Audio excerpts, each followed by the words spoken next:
I want to talk a little bit about creatives and how to protect your mental space. You know, one thing I find when I go into a church or a ministry or a nonprofit or a business or an ad agency, creative place, I find many of the creative people, whether they're designers or filmmakers or writers, artists, whatever, they're just burnt out. They're burnt out. And a lot of that is because we need to protect our mental space. White space, we call it in the design world. That space where everything is not wall-to-wall text. We need to have some quiet time, some space in our lives where we can just think, we can reflect. And yet so many creative people are amazingly burnt out. It's like starting an auto race with an empty gas tank. You know, we waste our time so often on trivial things that don't matter, that when a major project comes up or a major creative initiative happens, we got nothing left. We got nothing left. We've got no gas in the tank. So I want to talk today. If you're a creative person, you may be a filmmaker or a designer, artist, or you may be a pastor or a leader of another kind, any kind of creative leader. I want you to understand how to keep your energy level up, how to be able to attack problems with everything you've got, and how to move forward in a much more positive, productive way. And there's some real key things. So here's how to keep your jet fuel loaded on the plane of creativity, if you will, and some things I want you to remember. And I'd encourage you to write this down. Make some notes. Some studies indicate that when you actually make notes, write it down, not type it, but physically write it down, you remember far more. So think in terms of, as you're listening to these sessions, think about how you should write them down, make notes, keep them somewhere for future reference. It's very important. Also, many of these topics you can find at my blog at philcooke.com, philcooke.com. I'd encourage you to check them out there because I think it's important that we constantly remind ourselves of these important things. So creativity, how to help protect the mental space you have as a creative person. Number one, the first way I do it is avoid energy vampires. Now, you know these people. These are people that walk in your office, just plop down and talk. I've worked with plenty of people that felt like they could just come in my office any time of day, plop down on the sofa, and just chat about stuff. They're not interested in helping me. They're not interested in what I'm interested in. They just want to take some time off and chat, and they'll just walk in any time of day. Some studies I've read indicates that when you're interrupted at work, and you're focusing on a project, and you're interrupted at work, it takes about 27 minutes to get back to that same level of focus once the interruption is over. Now think about that. It takes almost 30 minutes to get back to the level of focus you were at before you were interrupted. So that means how many of those can happen in a day before your entire day is blown?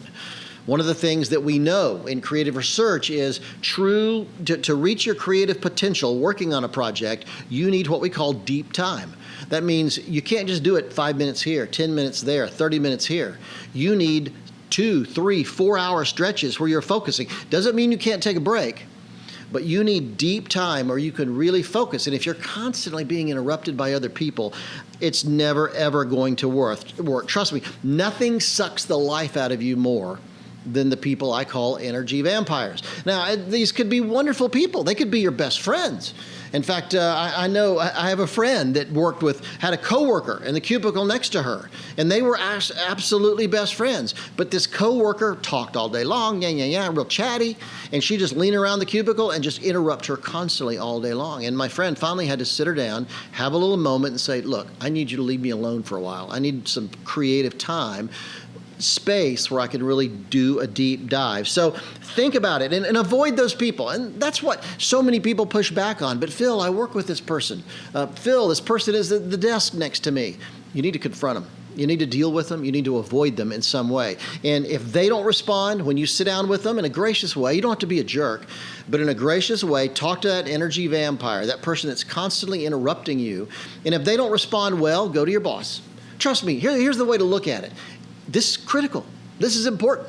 You're being hired for your creativity. You've been given this remarkable gift of creativity, and you'd rather blow that than damage the relationship you have with this person. Now, trust me, I don't take that lightly, but the truth is, I believe there's ways to save the relationship and also conserve your creative energy. So deal with the energy vampire. Be assertive if you need to. You know, many people avoid conflict, but this is a time when you need to deal with it. Fix your schedule so you can have deep time without being interrupted constantly so much. The second thing I'm big on is cutting back on your email. cutting back on your email. There are guys like Tim Ferriss and other people out there that advise to check your email 2 times a day. I think Tim checks his at 10 in the morning and 2 in the afternoon. He has an autoresponder on that says, look, I only check my email at 2 times a day, and if you need an urgent reply or something's important, call me, or here's a number to call my assistant. I work in a client-driven business, so I want to be available to my clients all the time, at least during the business day. And so I'm hesitant to go that far. However, I do know that if I'm constantly checking my email, it's just a time suck that you can't believe. I read a quote one time that if you're constantly checking email, that means you're constantly spending your day responding to other people's priorities.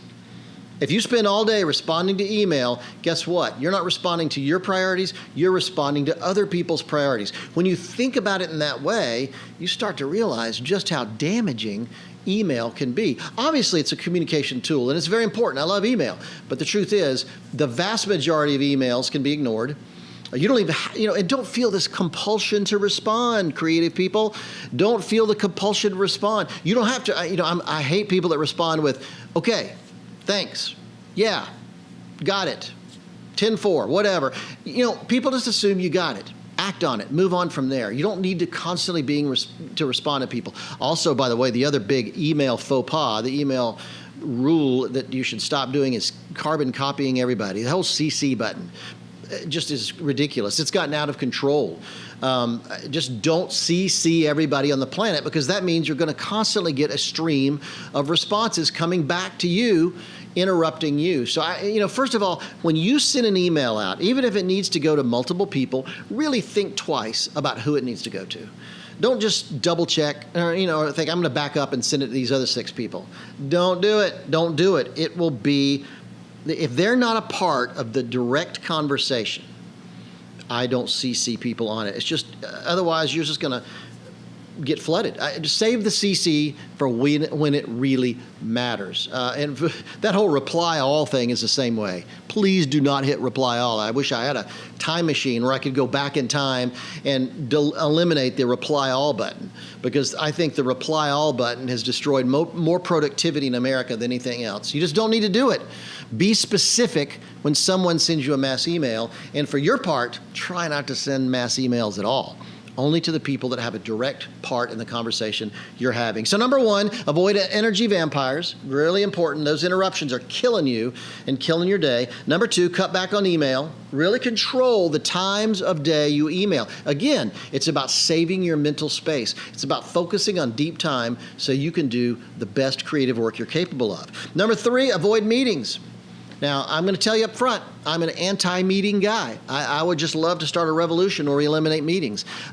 Research study after research study indicates the vast majority of meetings are worthless.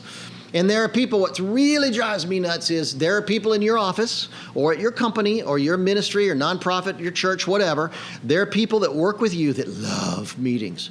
They live for meetings. I've consulted organizations that had somebody on staff that absolutely thrived on meetings. They just schedule meeting after meeting after meeting. And you know why? Because in a meeting, you don't actually have to perform. When you're in a meeting, multiple people are talking, you don't actually have to be doing anything. And if you can schedule your life around meetings, you could pretty much coast through your career. So avoid those people. Meetings are the death knell of productivity. Now, obviously, I get it. There are some meetings that need to happen. Here's my suggestion about meetings. First of all, cut back the ones that are not important. And if you're not calling the meeting, I would say ask to get out of it. If you feel like this meeting is not something that's going to really help you, or you're not going to contribute to the meeting, ask your boss, ask your supervisor, ask your coworker, can you skip the meeting? Be proactive about this. It's very important. The other thing is think in terms of not having big sit-down meetings. I'll tell you, the worst are the big sit-down meetings with the bagels and the donuts and the coffee and the other stuff. First of all, an enormous amount of time happens before the meeting starts with people just milling around, having coffee and donuts and chatting. I mean, that takes up 30 minutes. That's a huge chunk of your day. So eliminate the big meetings. What I try to do is have short, influential meetings during the day. For instance, our team at Cooke Pictures, we'll often come in the morning, sit down, and have really kind of a daily briefing. What are you up to? What are you doing? What's the status? I think if you go a long time between meetings, then you could have somebody in your team go off on a wrong track. And when you finally meet with that person, suddenly you find out he spent the last week or two doing the wrong thing.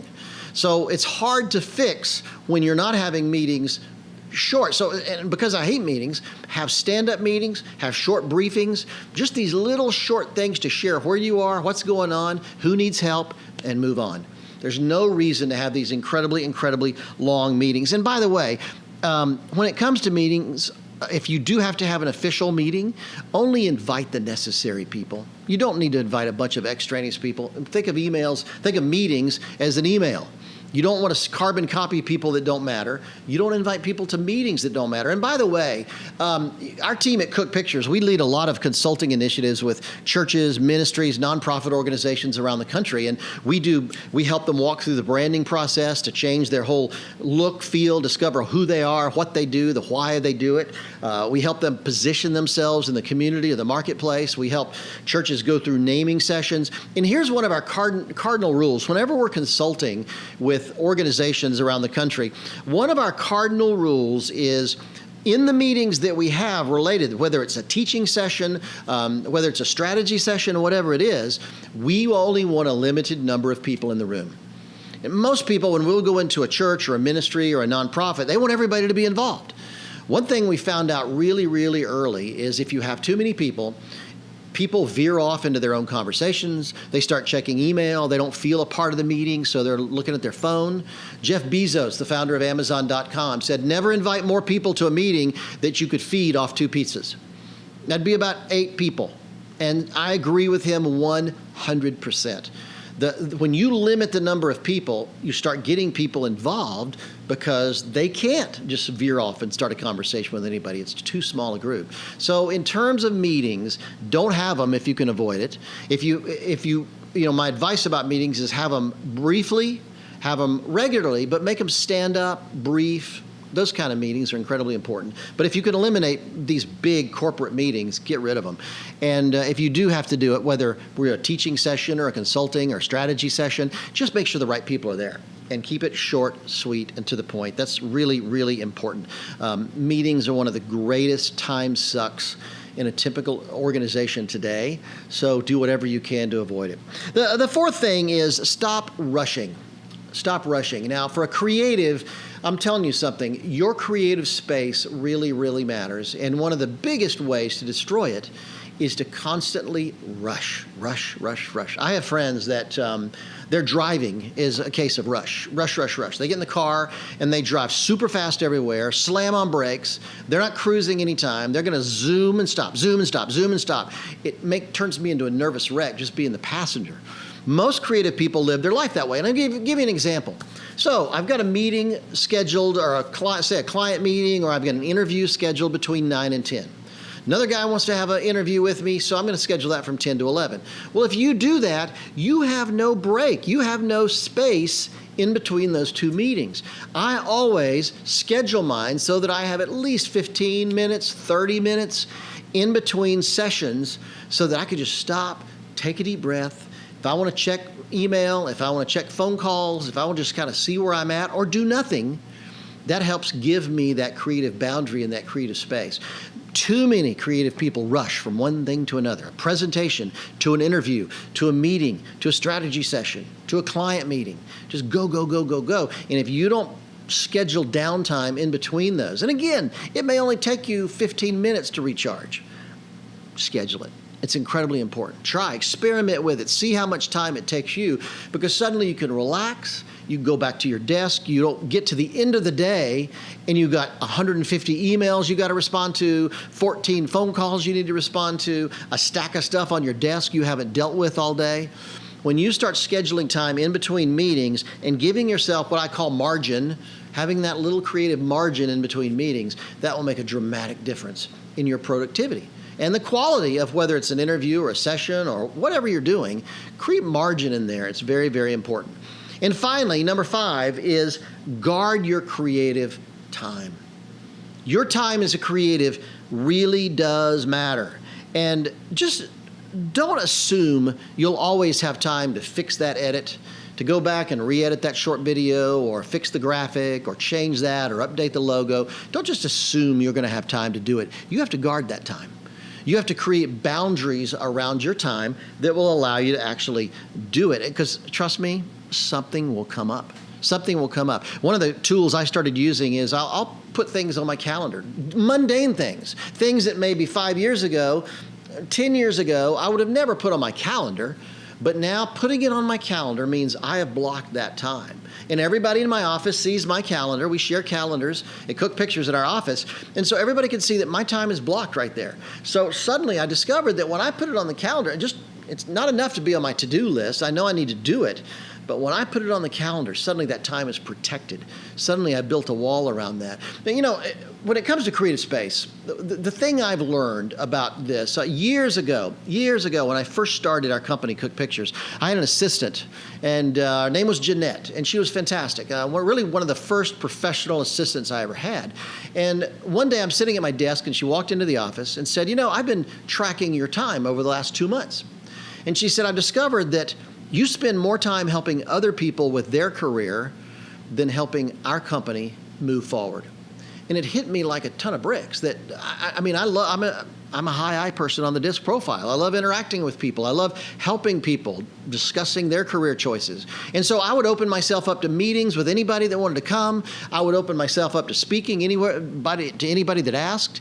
And her revelation to me was that I've done it so much, I'm spending time helping other people, but I'm not spending that time protecting my creative space to help our company accomplish the projects we feel called to accomplish and working for the clients that have paid us to do that kind of work. So I radically changed my schedule. I radically changed it. I started building walls. And again, you don't have to be a jerk about it. You don't have to be a jerk. I know that I can't respond to every phone call that comes in. I can't respond to every single email that comes in. I just can't do it.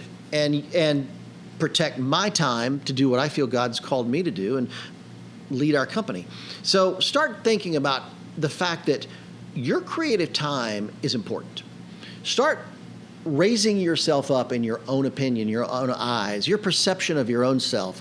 Maybe that was because I just never viewed myself as a creative leader, and I never realized that to be a creative leader, I need to protect my creative time. So these are all areas where I think you need to think about, and that margin, that creative space in your life, in your typical day as a creative leader matters. So let's review real quick. Number one, avoid energy vampires. I want you to be intentional about pinpointing the people in your office, and sometimes it's in your family, that are constantly walking in.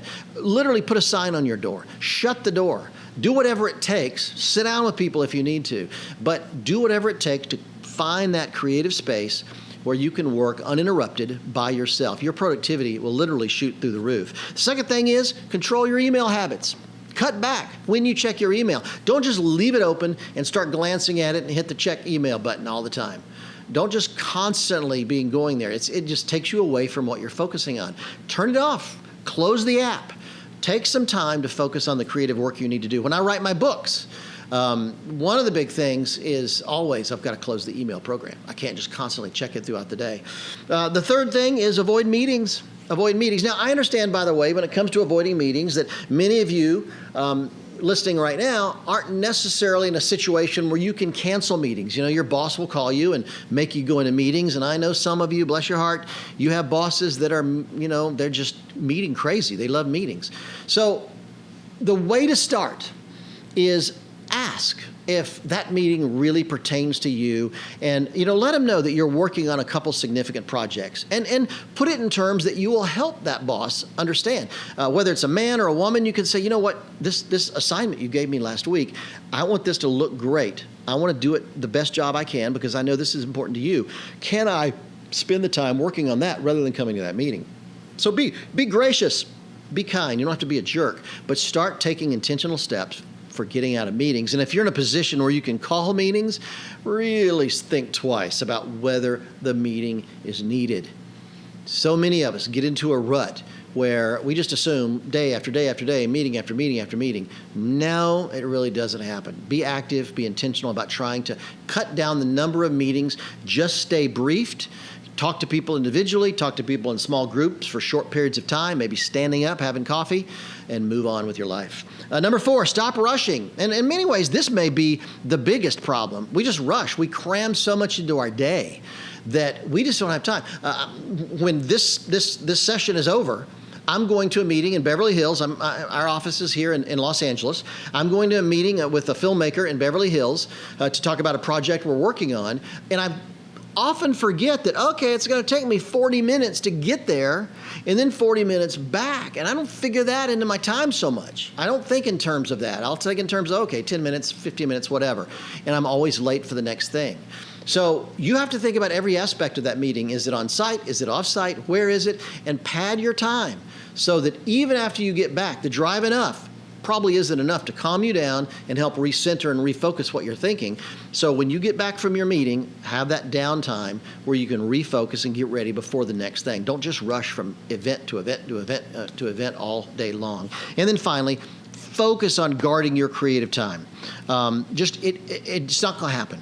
Block it out on a calendar, schedule it. If you have an assistant, get him or her engaged in helping you protect that time.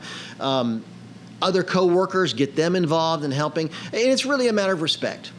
Talk to them in a way that helps them understand that respecting each other's creative time is incredibly important. That's who you are. You're a creative leader. It's very, very important. And I think the bottom line in all this, and maybe I'll just close, is the idea of priorities. Unless you understand what your priorities are for your job, your career, your life, your creative, time, you're never going to really be able to establish any of these things because they're all built on priorities. What really matters to you? Do meetings matter more than your deadlines? Do deadlines matter more than your relationships? All those things in your life are swirling around out there, and I would encourage you when after this is over, take the time to start focusing. Go visit me at my website, philcooke.com. I've got a great new book, Maximize Your Influence. I'd encourage you to go. InfluenceMatters.com is the website for that book. I'd encourage you to write that down. InfluenceMatters.com, how to maximize your influence. It's really how the digital world can jumpstart your career, your ministry, your organization, and change a lot of things for you in the future. Thanks again for tuning in. I'll see you next time.